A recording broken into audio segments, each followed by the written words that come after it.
Okay, this is a special day. We have Orly Wahba.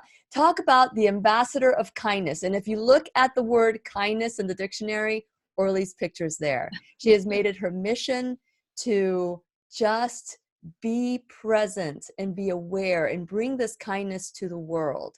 And so today we are going to learn a little bit more about kindness, because even if you think you're kind enough, we could always be kinder.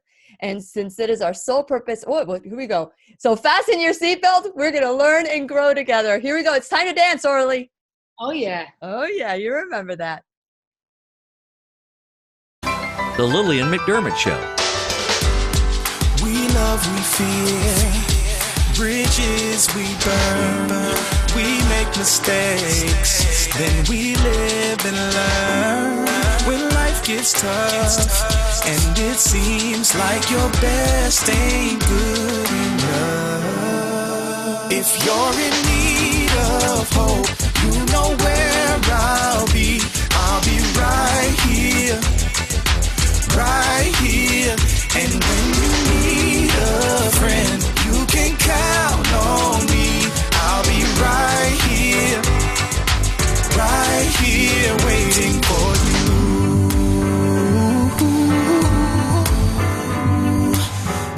This is the place you can always turn to when you need a friend. The Lillian McDermott Show. To reach out to Lillian, visit her on the web at whenyouneedafriend.com. Now let's all learn together. Here's Lillian McDermott. Hello, my listening and my viewing friends at facebook.com/Lillian's radio show. Welcome. It's so nice we can meet each other on the air. It is so nice that we can bring Orly in the house, in the classroom. And so that you know, if you've been watching, if you've been a part of the classroom since 2011, or maybe yesterday turned in for the first time, please know that I am so excited about you. And that welcome back. But if this is the first time that you've tuned in, because you know that Orly is on today, please know I've been waiting for you. This is a safe place where you can go to when you need a friend. It is my commitment to provide alternative ways to heal, and it is my mission to make awareness, responsibility, and truth a part of our everyday life. And I hope you, my listening, as well as my viewing friends, will feel empowered to embrace a new truth and live the life of your dreams. Speaking of living the life of your dreams, it's been a long time, since 2017, since Orly Wahba has been on and in the classroom, our teacher who has taught us and in the world the true meaning of kindness, because of her experiences and not feeling loved, or maybe her experiences in life that triggered this passion of hers of kindness.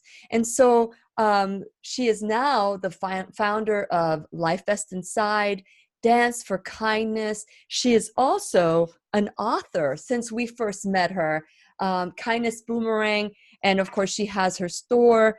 There's so much that we're going to talk and catch up with Orly today, because this is such a treat. And since it is our sole purpose in life to give and receive love and knowledge, I am beyond grateful that Orly Wahba is here to do just that. Welcome, Orly, to the Lillian McDermott Radio Show classroom. Wow, Lillian, you are absolutely amazing. What an unbelievable introduction. It's so good to be back here. I have such a deep respect and admiration for you and the work that you do. So it's really my honor to be on the show. Thank you. Thank you. It's a mutual admiration society today. I know that when I first saw Kindness Boomerang, and for those of you who have not seen Kindness Boomerang, I believe there's like 31 million views, probably more. Just maybe one on our YouTube video, but oh my goodness, there's been well over hundreds of millions of views of this video throughout the world. It's been incredible to see it continue to go through spurts of virility and reach people far and wide. Yes. Can you believe how it's the way this has just transformed not only your life, but the lives of so many? I saw yesterday, I was looking at Kindness Boomerang. I wanted to catch up and see how many times it's been viewed. And now children are doing the Kindness Boomerang for their classrooms, and it was so cute. So share a little bit about your background, Orly, and what led you to this passion of yours. So I was a middle school teacher for 7 incredible, amazing years. I was teaching out in Brooklyn. About 8 years ago, I left teaching really for just a year. I was taking off a year to really put my all into a dream I had ever since I was a little 4-year-old kid that wanted so much to change the world by bringing people together and helping them see beyond the labels. And so I started Life Vest Inside, a nonprofit organization on a mission to inspire, empower, and educate people of all backgrounds to lead a life of kindness. I was planning to only take 1 year off from teaching to see what would happen if I put my all in. And it was incredible. Within the first month, I put Kindness Boomerang up online, and it went just crazy viral. And I realized that this wasn't something that was going to be just 1 year. This was a calling. And teaching was a very big stepping stone to get there. And I believe that each day, I'm still a teacher. I may not be physically in the classroom, and oh boy, do I miss my students so much, because there's nothing more that I love than kids. They are the key to making this world a better place. And my passion that led me here, that led me to these 8 incredible years working on Life Vest Inside and to whatever is next for me, really started ever since I was a kid. Like I mentioned, the kid that dreamed, that had such a deep-seated dream to want to be able to bring people together, feeling in my heart of hearts that there was something I was meant to do to bring people together.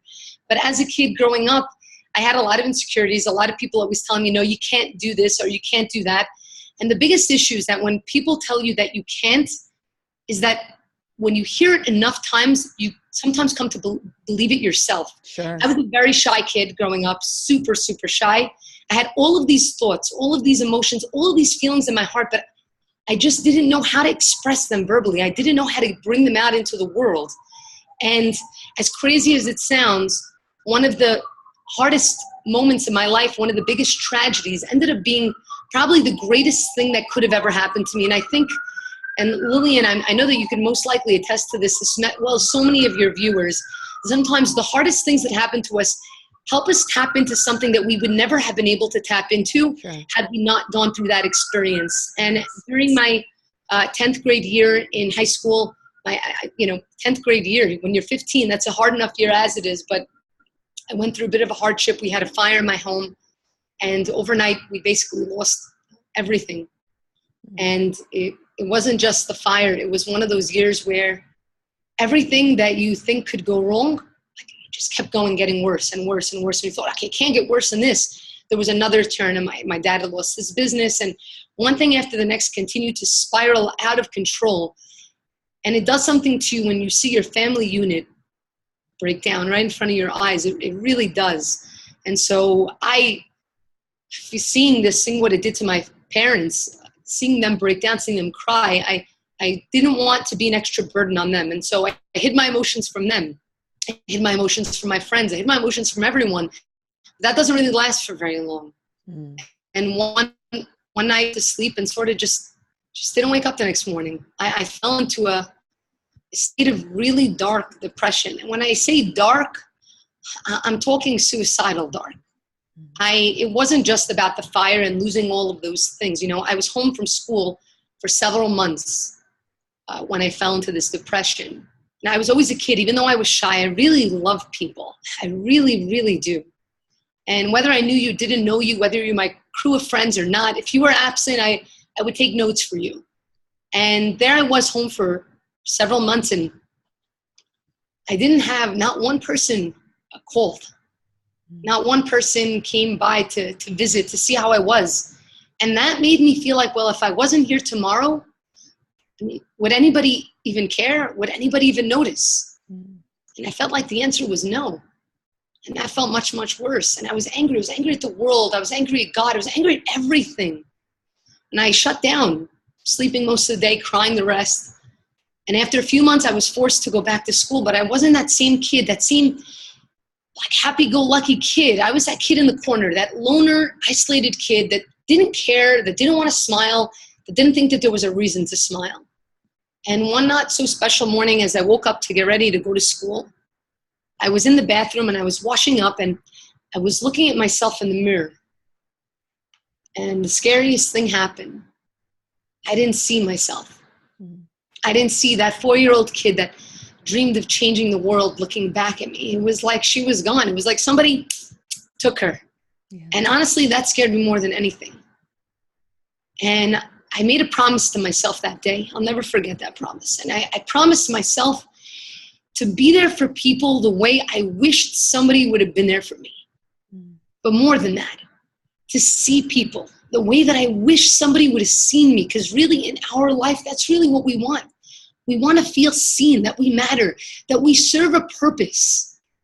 And so those next couple of years of high school, I was sort of walking alone, but it afforded me the opportunity to fall in love with me for me, not because I was trying to impress anyone else.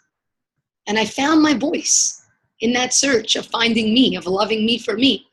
And in my senior year of high school, on a seminar where I was on with a bunch of kids in my own grade, and the teacher was talking about obstacles, I did something that I never had the strength to do before.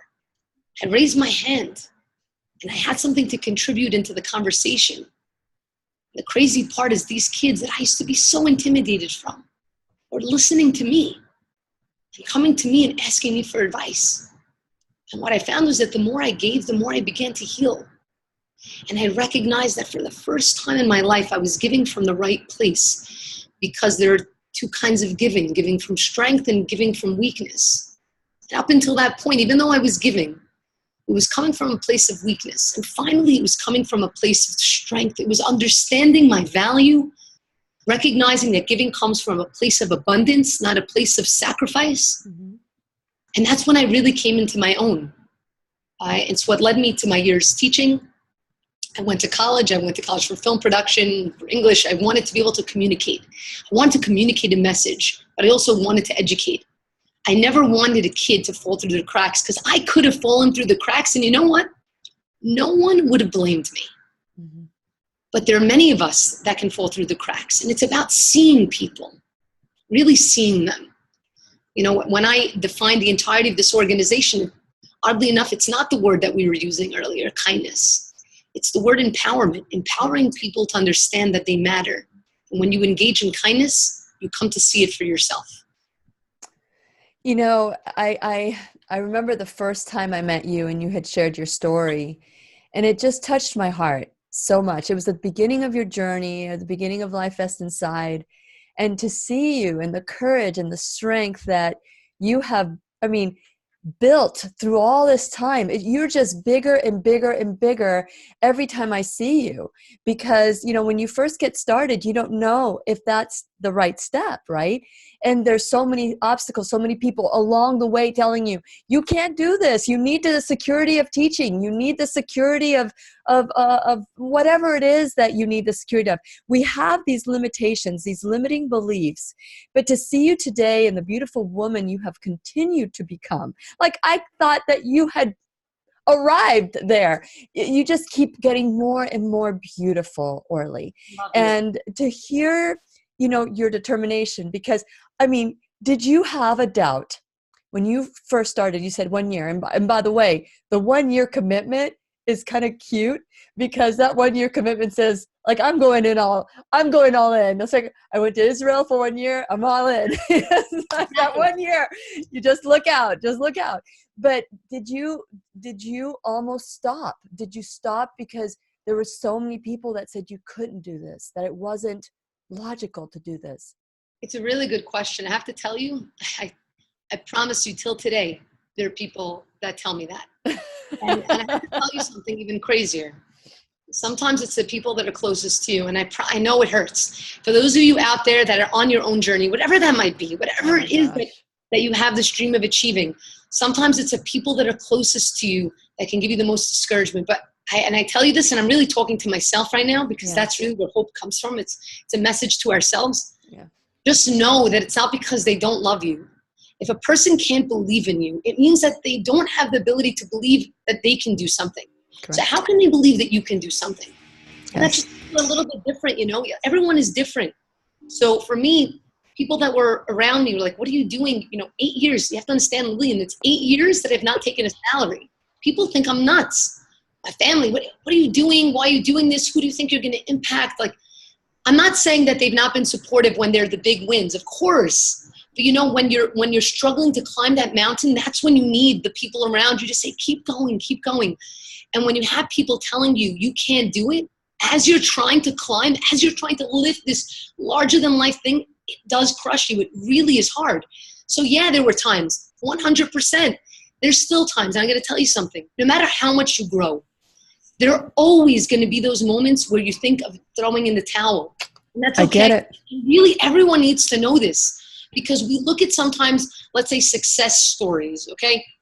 And we look at these people that have achieved these great things, and we think that everything is always just happy-go-lucky. It's not true. There are hardships, and there are days where you question and you wonder, and you have to reevaluate, you have to readjust. I go through those periods of readjustment always. I'm going through one right now, trying to figure out what is the best way to get to the end game.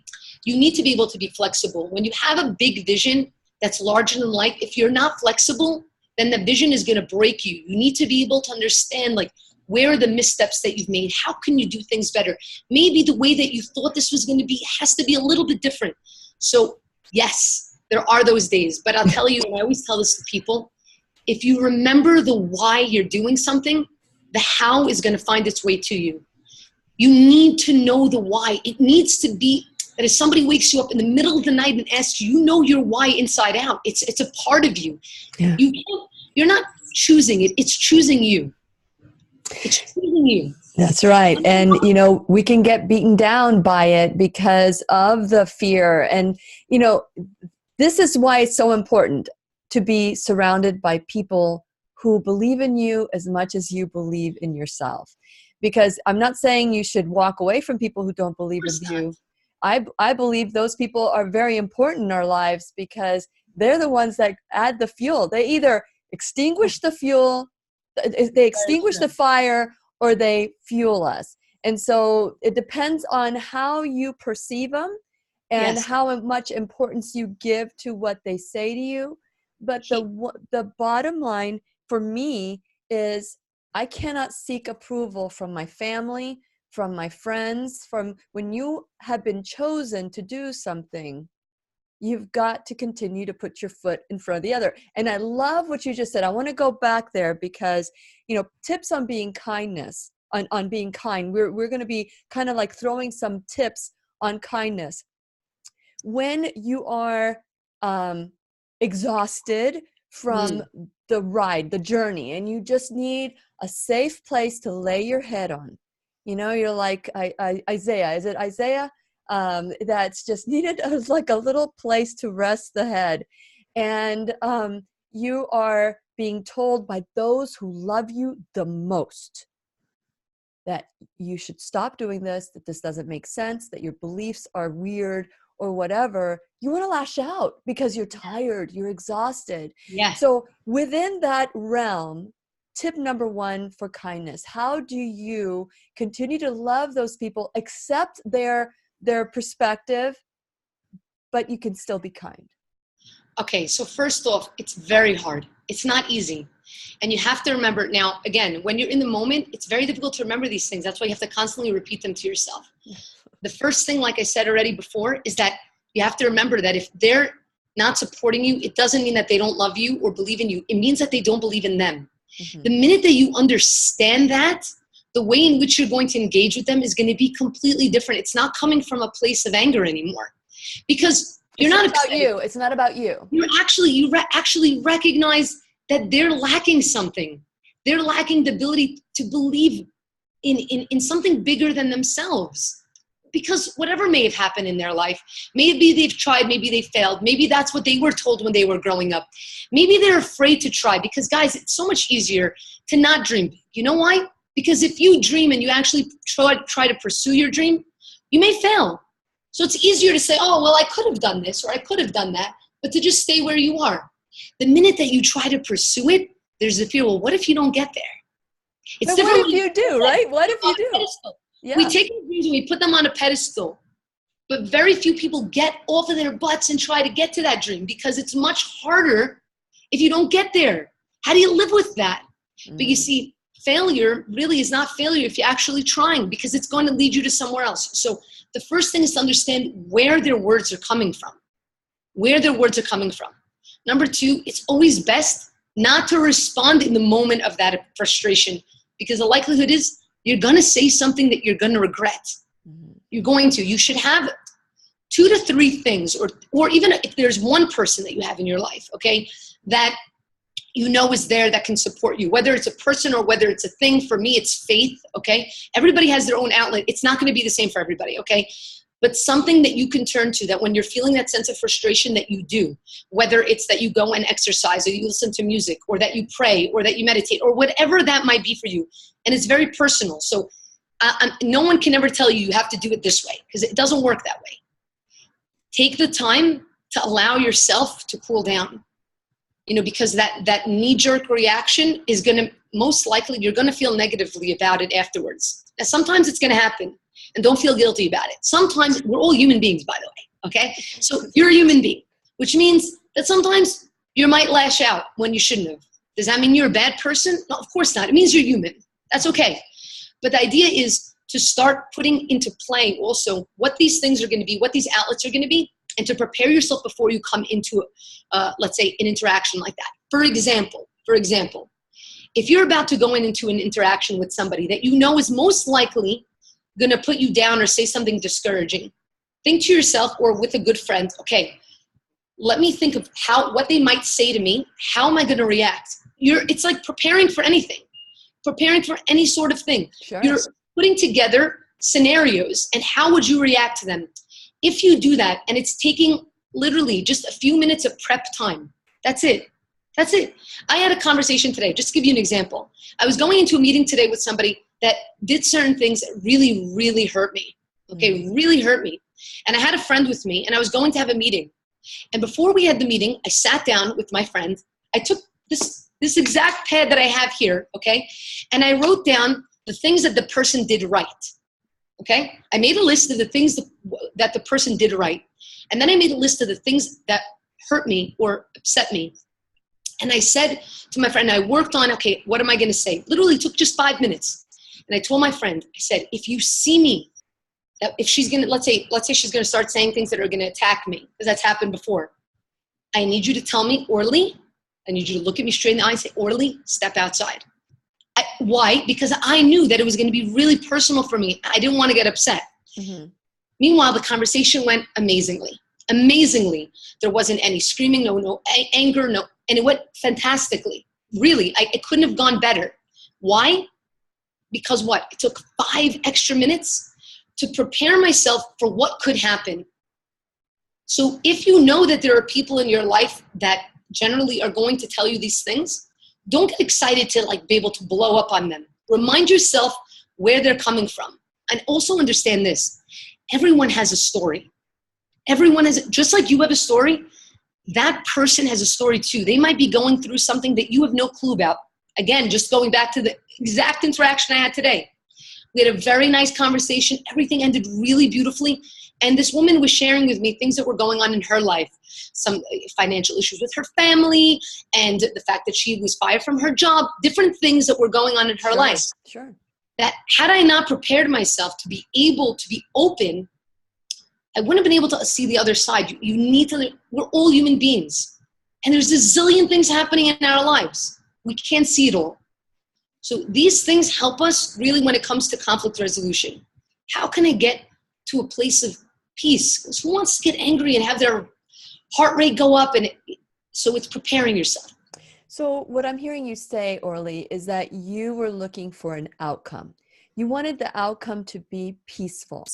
And when you have that vision in mind of communicating with somebody else, and you're saying, okay, I want to create a win-win. I want to speak and I want to hear, and I want them to speak and I want to listen as well. Yes. And so what I'm hearing you say is that before you enter into some form of conversation, confrontation, or whatever it is, to have a plan of what you love about them and what you love about what they do. Yes. And what you want or what you need from them. Those are two totally different, I love this is what you do for me, but this is what I need from you. And how can I support you in this process? And can you imagine how that conversation, and even when as you were talking about that, and I know that I have done this, I've been the one that's been fearful and if you do this, this will happen or whatever it is. I know I'm coming from a place of love. Like you said, knowing that that person is coming from a place of love, and then swapping it and saying, when it happens to me, when somebody's coming to me, they're coming from a place of love. I love that acknowledgement. Be prepared of the things you love about them, and then how you need their support. So when go ahead. No. Sorry. Go ahead. No, go ahead.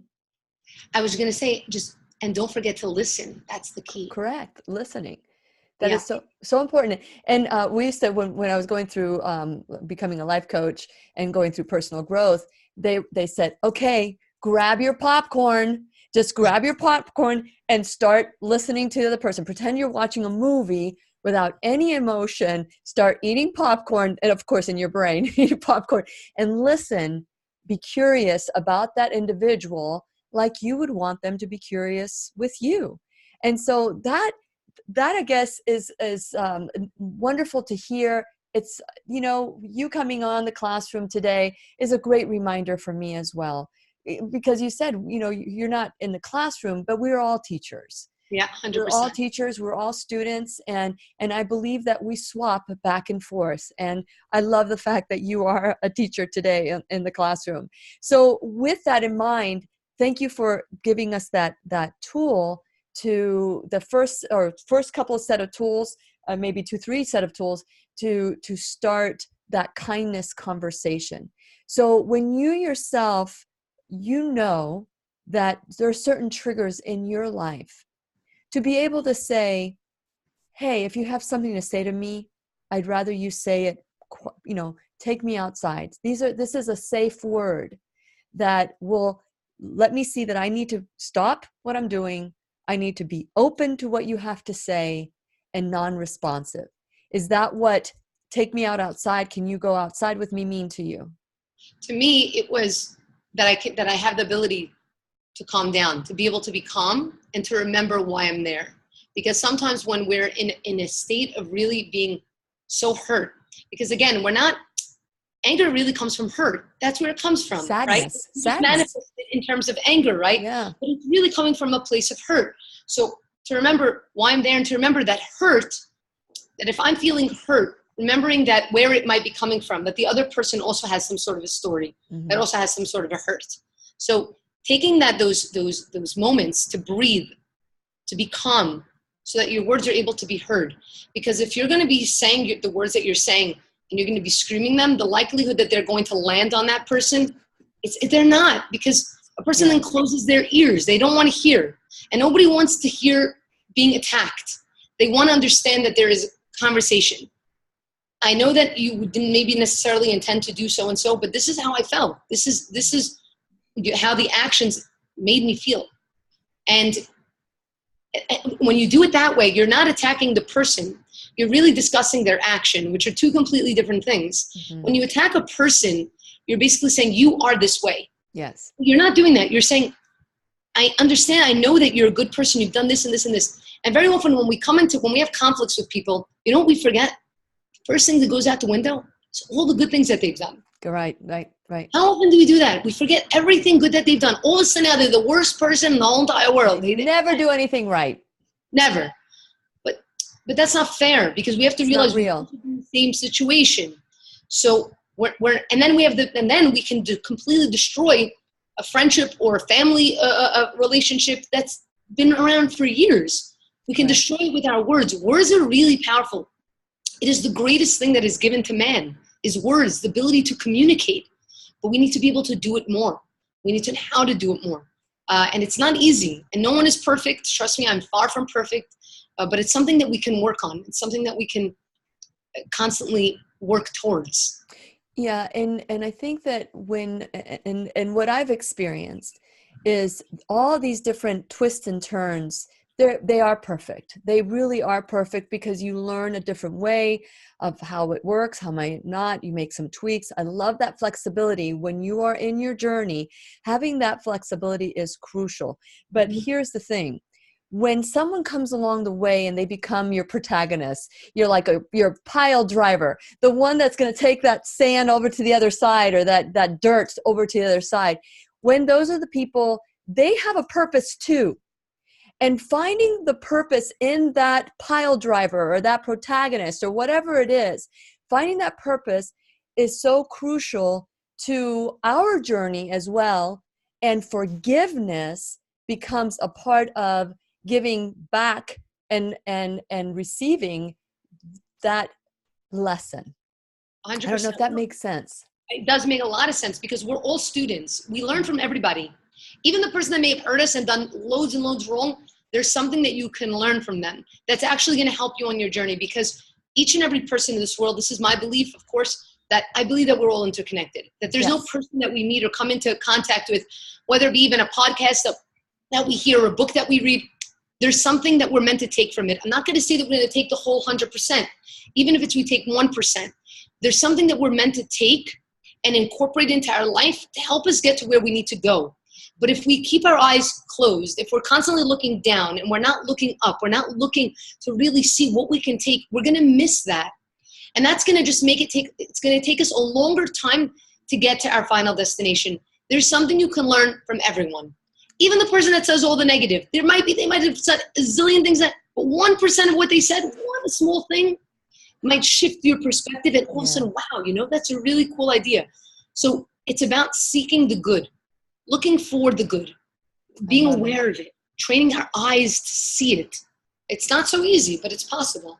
But we can believe that it's not so easy. But if we prepare, just like we prepare for a speech or prepare for a test or prepare for, I remember when my children were younger, I have one child in particular that was very challenging. If I said the sky was blue, it had to be, it was black. Or if it had to, and so I sought counseling during that time, and my counselor said, you know what, Lily, have a series of topics that you can change the topic, you can save the subject with. So I would say something and they would challenge. And then I would just pause and I'd say, hey, did you hear about that, that person that brought dinner to that homeless person, change the subject, like look at what current events are, things that are maybe positive, completely change the subject. And I remember one time in a conversation with that child, I changed the subject 8 times. 8 times. But I avoided getting frustrated with them, maybe saying some things that I may not have, maybe they wouldn't have appreciated as well. But it's a tactic that we can use as well, so that we have this, I love Life Vest Inside. And I want you to share how the name of your organization, your foundation started. But we sometimes have to wear that bulletproof shield, so that when people try to love us with, you can't do that because I'm afraid that something bad's going to happen to you, it goes bing, bing, bing, it bounces off, and you can just deflect it with, something else. You look so beautiful today, and really be sincere about it. Or, did you hear what, our neighbor did to bring joy to somebody else? So would you like to add to anything about that? So I totally understand what you're saying. For me, what I found is I'm always a person, I love dialogue. I like to have dialogue. Now, again, there are going to be some people that you come across that you can't necessarily maybe have that dialogue because maybe they're not in the right place. And so I could see where what you're saying could be a really good sort of way to get around things. Yeah. I always think that, and I think that this is a big issue happening right now in the world at large, is that we've forgotten how to have dialogue. I think that people have forgotten to have dialogue. And dialogue is 2 people, meaning 2 opposing views. Mm-hmm. Now, the really important thing about dialogue is also the fact that the purpose of dialogue is not to convince the other side that you're right. Correct, and they're wrong. Correct. And in today's world, we've come to understand that that's exactly what it means. Actually, it's no longer about hearing the other side. It's about just trying to say what you need to say. And if they don't agree with you, to say that, well, they're wrong, or to attack them. That's something very, very much happening in today's world. And that's a very big problem. And it's a very big issue I think that children are seeing from the older generation, that the actual model that we're showing. We need to be able to have dialogue and to understand that even at the end of that dialogue, both people may still think exact opposite ways. And guess what? That's okay. That's okay. because Absolutely. no two people are the same. And so just like we want people to respect that we believe that whatever we're doing is right, we need to respect the fact that they believe that what they're doing is right. And the minute that respect is gone, that's called war. That's a problem because you can't come to the table anymore. So I think that sometimes better than deflecting is really to start teaching how to have that dialogue, to be okay with talking to somebody that completely believes differently than you. I totally get that. I totally get that. I love what you're talking about. So one of the things that I ask whenever I'm having a conversation with somebody is to be curious. Just to be curious, just like when you're a 2-year-old and you pick up something that you really don't know what it is. You don't have a name for it. You don't know what it's good for or how you use it. That curiosity allows us to explore and go beyond. But then the other C word is critical. So instead of critical, please be curious. And that completely changes the conversation. What I'm talking about is when a child is trying to push your buttons and the pattern of that parent-child relationship gets a little out of balance. Changing the subject so that you can have a conversation that's neutral may allow you in the future to have a conversation such as, a challenging conversation, and to start building that muscle of curiosity. I love that. You may not agree with what I say, and a lot of people may not agree with what I say, but then there's a lot of people that do. And so before, when I was saying it's so important that we have like-minded friends, that we can share our perspective and feel safe. But then there's other people who don't share that perspective that, if they don't want to hear it, that's fine too. But knowing that we still need those people is crucial to our growth. And we just cannot allow them to penetrate our belief system because they're doubtful. I just advocate with facts. You can't argue facts. 2 + 2 = 4. You can't say, I can't believe 2 + 2 = 4, because it's a fact. But you can argue opinions. And with opinions, everybody has a difference of opinion. If we can just allow people to be, it's their opinion. Now, it's the moment that you start imposing and you try to change my mind about my opinion, instead of saying, can you be curious with me? And I will be curious with you. I think that's what you're saying. 100%. That's exactly it. So with your journey, you have created a lot of beautiful tools for people to be kind. One of them, I'm so proud of my copy of Kindness Boomerang. And so this is a book that Orly wrote. Gosh, was it in 2017? It came out January 3rd of 2017. I can't believe it.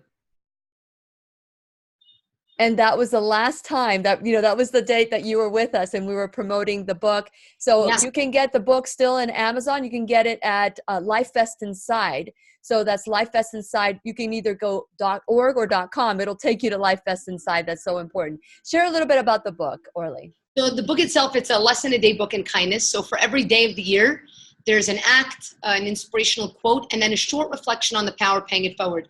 So it's 1 page for every day of the year, and there are 12 categories of kindness that repeat throughout the course of the book, whether it's kindness in the home, in the workplace, in the school, with strangers, with yourself, with nature.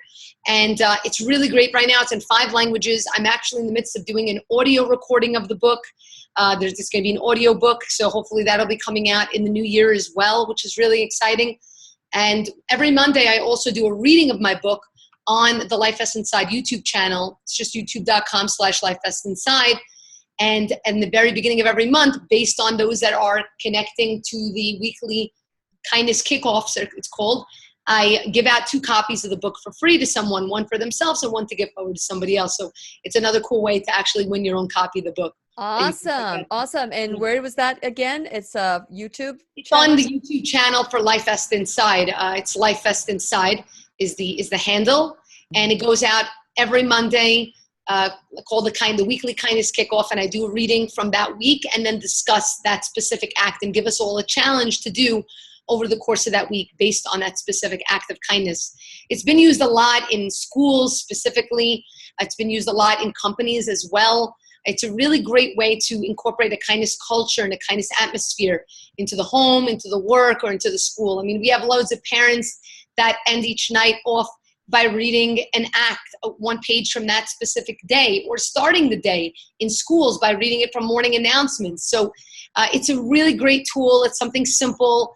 And what it does is just increases our awareness. It helps us to start seeing those opportunities, because the minute that we see them, we have the ability to act on them. So that's what it's all about. Yes. And so if the book is something that is maybe too big for you or whatever, she also has the act of kindness card. So before we close today, I would love to just pick a random act of kindness that maybe encourage all of you to do.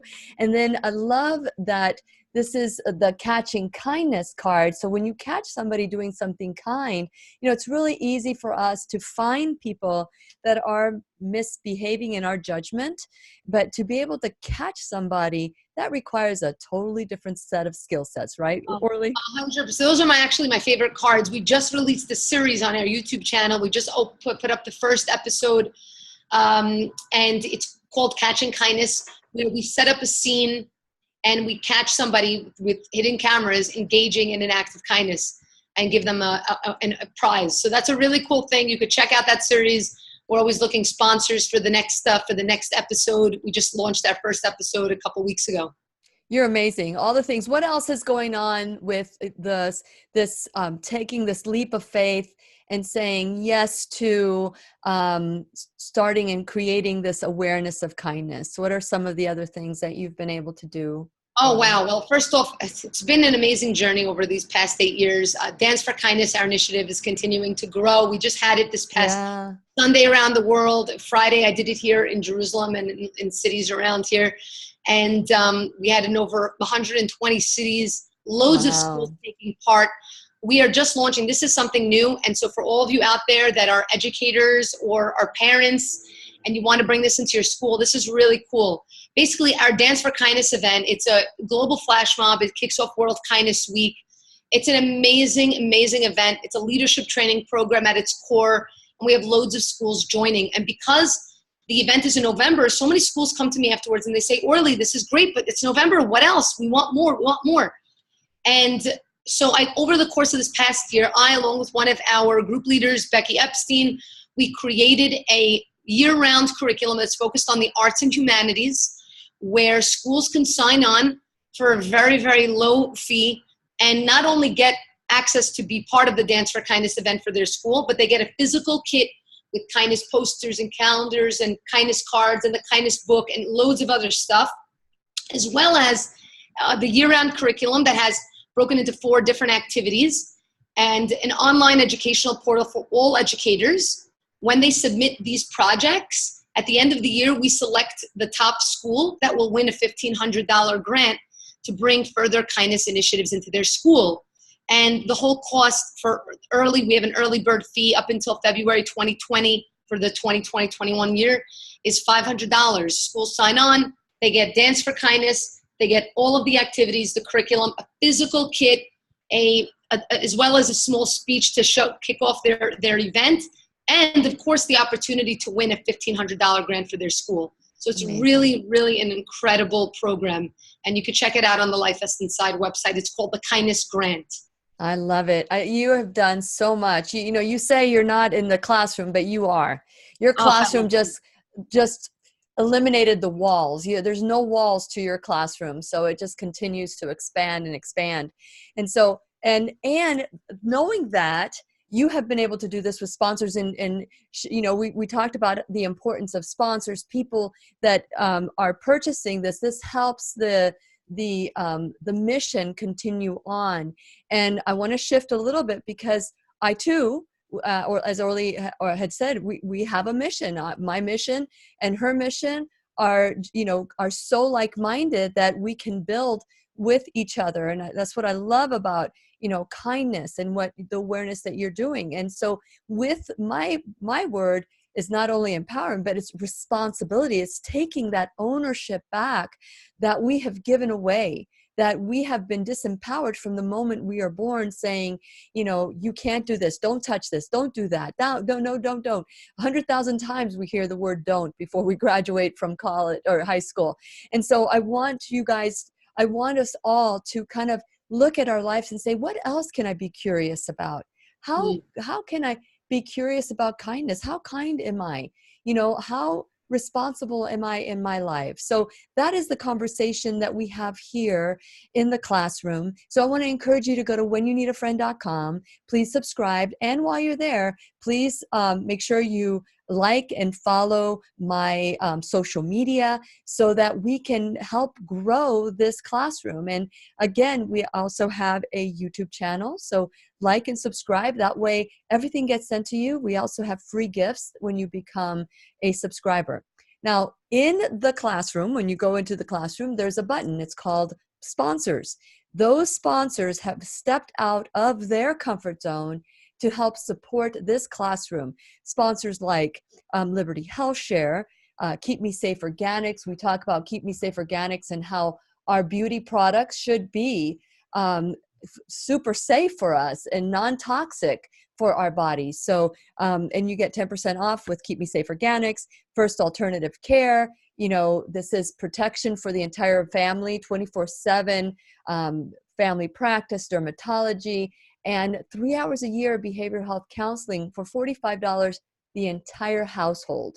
And that household could be a friend, college students living together, or just your neighbor visiting, or your family visiting, and it could be anywhere around the world. So that's First Alternative Care. Dr. Stephen Grable, who's integrative, functional, alternative, holistic in Jacksonville, Florida. People go from all over to see him in Jacksonville, and that's a complimentary care center. And so he's also, when you go to the site, you can click on them. It'll take you right to the link. We also have the pharmacy in Merritt Island that is focusing on compounding instead of taking that pill. You can do it topically, which won't affect your addiction or intestinal tract or cause any other issues as well. And then finally, Live Longer Medical, who's in the Atlantic in Florida, and they're working on your insides matching your outsides. And finally, you too can become an enrolled student. So you can make a difference in the Lillian McDermott Radio Show classroom so that we can continue to grow. So that's time, talent, or treasure. Any way that you can support the class will be appreciated. So these are different ways to help the classroom grow.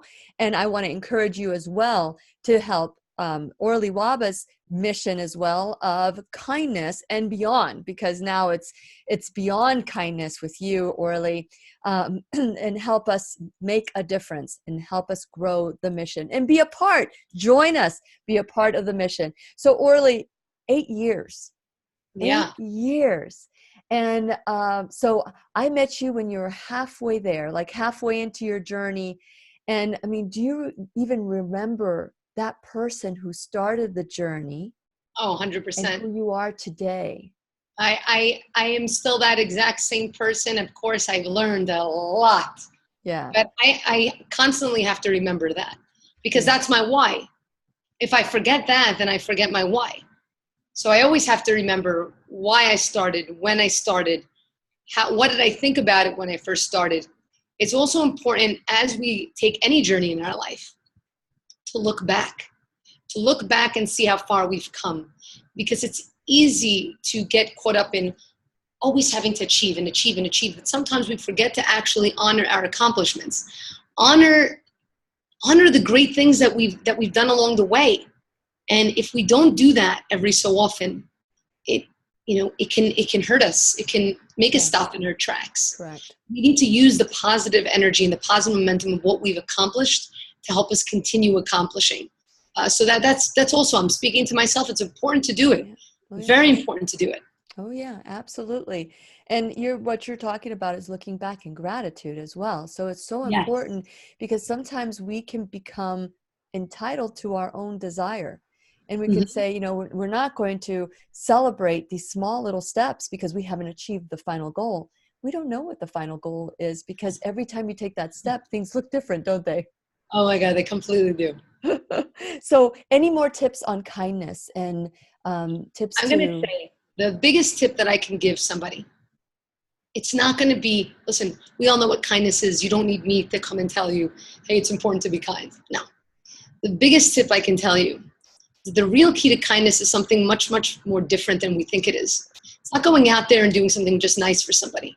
The real key to kindness is looking in the mirror and loving yourself. Guys, it's the most important thing. The most important thing. It's the hardest thing to do. But just understand this, that if you don't love you, if you don't truly love you, how are you going to love someone else? The more that you understand your value, the more you're going to understand the value in others. And when you do understand the value in others, you will treat them differently.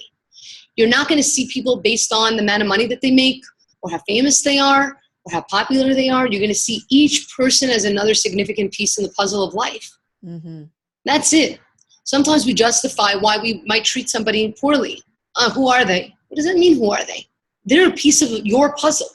They're a piece of our puzzle, because we're all a piece of the same exact puzzle. We all have a piece in this great puzzle of this world.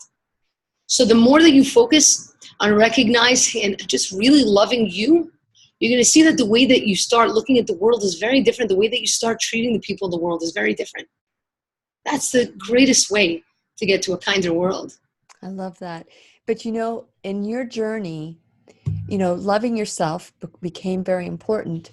But when you started loving yourself, then you were able to do kind things for others. You were actually coming from a place of strength, a place of abundance, as opposed to doing it because you're afraid they're not going to like you. Exactly. There is a shift.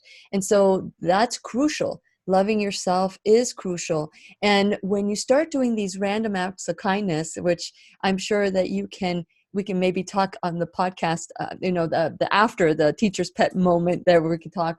And by the way, for those of you who want to be a part of the live broadcast, you can go to facebook.com/Lillian's radio show, and you can join us and ask your questions. And all of you who are with us today, and I'm very grateful, from all over the world, we're having people. We have from Nepal, New York, we have from Australia. We have so many people joining us today. Just know that stepping outside your comfort zone and doing something kind for someone is contagious. And I love that the Kindness Boomerang, which I'm going to post back onto my website again, that when you're giving something, it does something for the person that you're giving it to, and it does something to you and the people who are surrounding you. That's why that frequency is so important, that when you surround yourself with people, that they are that high level frequency. Would you like to share any more? Because we're almost at the end of the podcast. I would just to add on to what you're saying, when you're engaged in an act of kindness, you come to understand your value. That's why. So kindness is the greatest tool to work towards empowerment, which actually makes us appreciate one another and engage with each other in a better way. So when you go out there and you do something for somebody, whether you just say hello and you smile, or whether you pick something up for someone that is fallen down, or you give somebody a lift somewhere.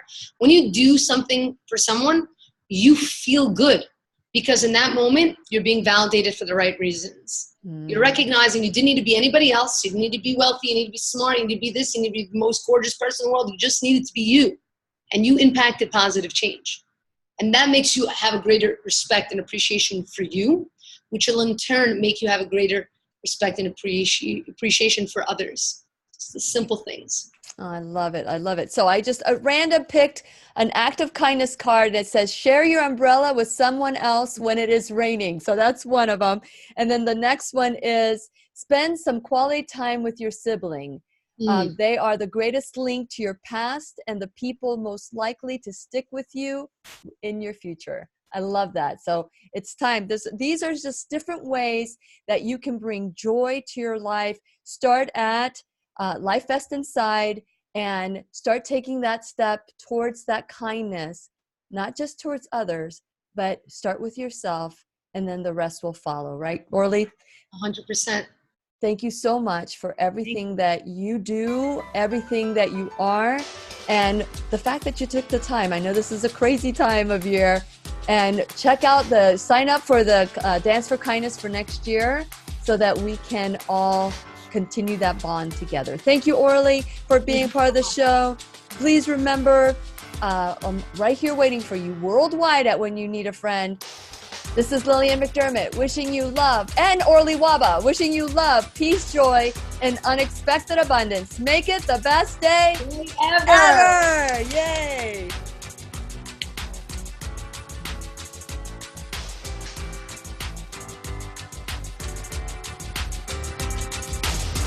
The opinions and advice expressed on the Lillian McDermott radio show are intended for the individual callers and guests on the program and are presented to our wider audience solely for general educational purposes. Please act responsibly and consult personally with your own medical, psychological, or nutritional expert before taking any steps to improve your life. For all those of you who are joining us in the broadcast at facebook.com/Lillian's radio show, I want to encourage you, if you have any questions for Orly, you can type in a Q, write your question, and we'll ask it before we finish today's classroom. Orly, when I pick these kindness cards, it's amazing how it just makes you smile, because kindness, you have to get out of your comfort zone in order to be kind. And what I love about your book and what I love about your cards is that it puts you outside of your comfort zone, because we're like hamsters in a little, wheel doing our thing. Sometimes we don't have time to be kind. Would you like to say more about some of the stories that you've encountered along the way with people? I can tell you that when you do get out of your comfort zone, that's when the magic happens. Mm-hmm. It's not the planned moments. Sometimes people think that charity work is kindness, but you can have people that go and take it a week and do charity work, but does that mean a person is kind? Or is it two different things? Because kindness is not something that you do. It's something that you are. It's something that you live. It's the way that you look at the world, and it begins with the way that you look at yourself. So kindness isn't just oh yes, I'm going to go and volunteer at a soup kitchen, which is fantastic. I'm not putting that down in any sort of way. Yes. But a person that could go and volunteer soup, but then come right out and look a person up and down as if so what does that mean? If it just remains an action, then it's just on a checklist. But if it's part of who you are, then it's there 24/7. It's the way in which you see people, the way in which you talk to people, that you make people feel when they're around you, that you make people feel embraced. Simple things. That to me is the greatest manifestation. My biggest kindness stories aren't these huge, tremendous things. There are these people that were there that just showed a little bit of support when I really needed it most. A person, for example, working on the dance event. Okay, this past week we had the Dance for Kindness event. It was crazy. I was up every night till 3-4 a.m. And this woman, okay, that lives here in Jerusalem, and I just moved a year and a half ago, okay, she stopped everything she was doing, and she was with me. What can I help you with? I can connect you with that person. I can get this for you.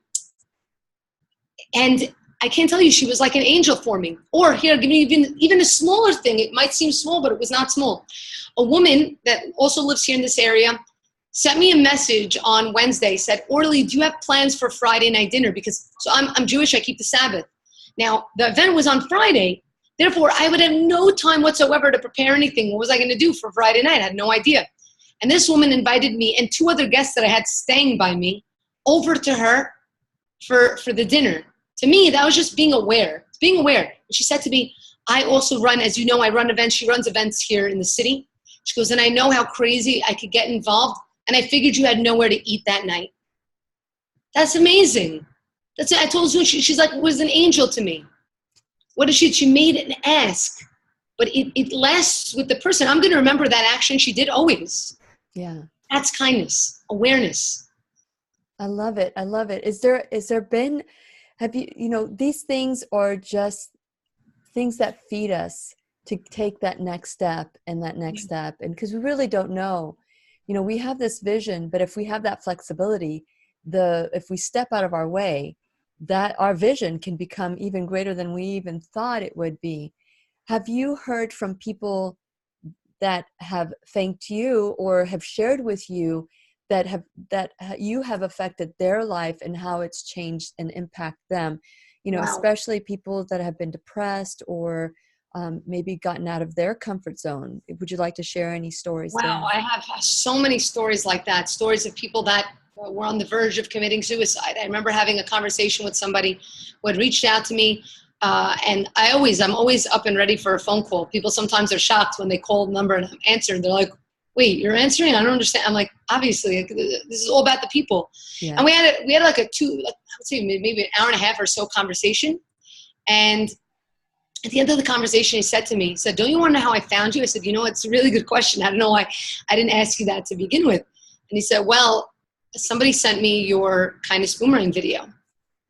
And I was going through a really bad time, and he was telling me all the things that had happened to him and that he was going through, and he was super depressed, and he was suicidal. And he's like, I didn't feel like I wanted to live anymore. I just felt like there's no purpose. And somebody sent me your video. And when I saw your video, I said, that's who I want to be. And you gave me hope that I can do something more than I thought I could.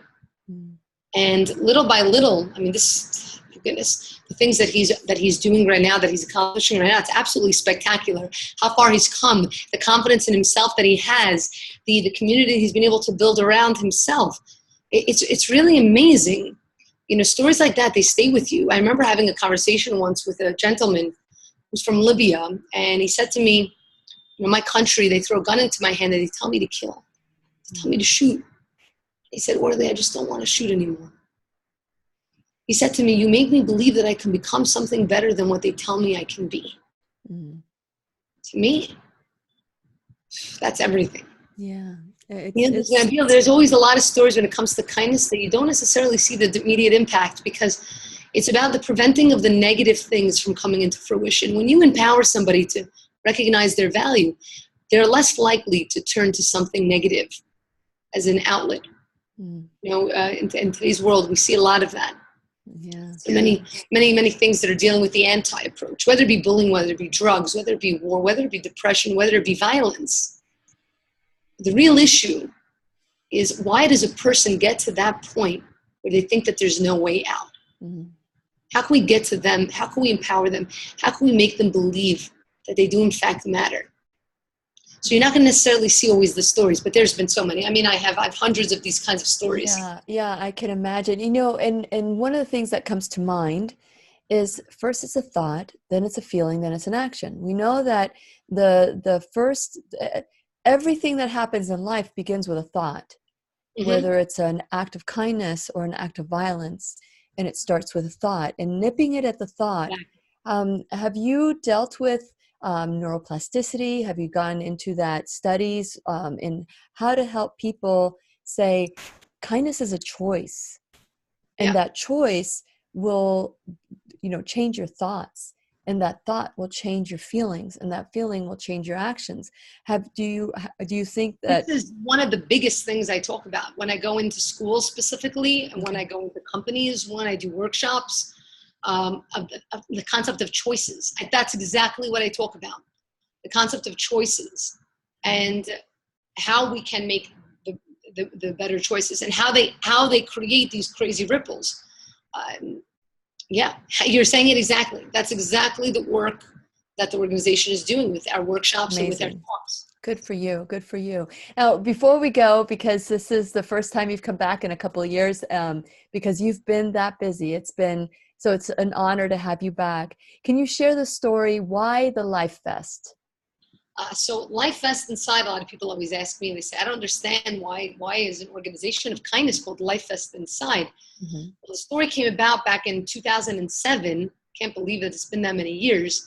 It was in January. I was going away with my family on winter vacation. And at the time, there was a young girl in my community, 6 years old, who was diagnosed with leukemia. I didn't know her personally, but I come from a very, very close-knit community. So we were all praying and sending positive thoughts. And as I was switching planes, going on to the next plane, I was listening to my voice messages, and I heard the news that this little girl passed away. And I was extremely devastated. But the thing that I thought of first was my 7th grade students back at home. Right before winter vacation, we started having a conversation. You see, just 3 years prior, when they were in 4th grade, they lost a classmate of theirs to the same illness. And right before into vacation, they started opening up to me about it for the first time and asking questions that are not exactly easy to answer. Why do bad things happen to good people? It's just started being able to get through to them. I said, what am I going to do when I get back? I know that they're going to hear about this. We come from the same community. How am I going to be able to explain to them how something yet again so tragic and devastating happened? Mm-hmm. How do we find order in this chaotic world? How do we stay afloat in a world that sometimes seems to be pulling us downward? And I board the plane and these thoughts are going through my mind, and I sit in a seat. The stewardess sat me in a seat I wasn't supposed to be in, but everything happens for a reason. And I'm just going over in my mind, how do you stay afloat? How do we stay afloat in this world? And I looked to my left and I saw a small sign that had on it 3 words that would change the course of my life. And it said on it, life vest inside. And the message I took was, what is a life vest? No matter how much you push down on it, it pops back up. And so the message I took was that, Orly, your life vest, your ability to stay afloat in a world that sometimes seems to be pulling you downward, it's actually inside of you. It's through the kindness that we give to others and through the kindness others give to us that we keep each other afloat in a world that sometimes seems to be pulling us downward. Because we're not going to be able to stop the obstacles and the mishaps from coming. They're going to come. And they're likely going to come when we least expect them. But what we can do in this world, what we have the power to do, is to throw somebody a life vest, a little lifeline of kindness that even though they're still surrounded by those troubles, still surrounded by those waters, that vest is the difference between life and death. It's what gives them the hope to know it's going to be okay. And so it's a reminder to all of us that our life vest is right there inside of us. I love it. I love it. So for those of you who would like to join the movement of Life Vest Inside, you can go to lifevestinside.com or .org. It'll take you to the same place. And isn't that true? Kindness will take you to the same place. It doesn't matter if it's a random act or if it's a planned act or if it's whatever, go sweep somebody's front porch, as we're getting closer to the fall, the leaves are, we're in fall, the leaves are falling closer to the winter, then we're going to need each other.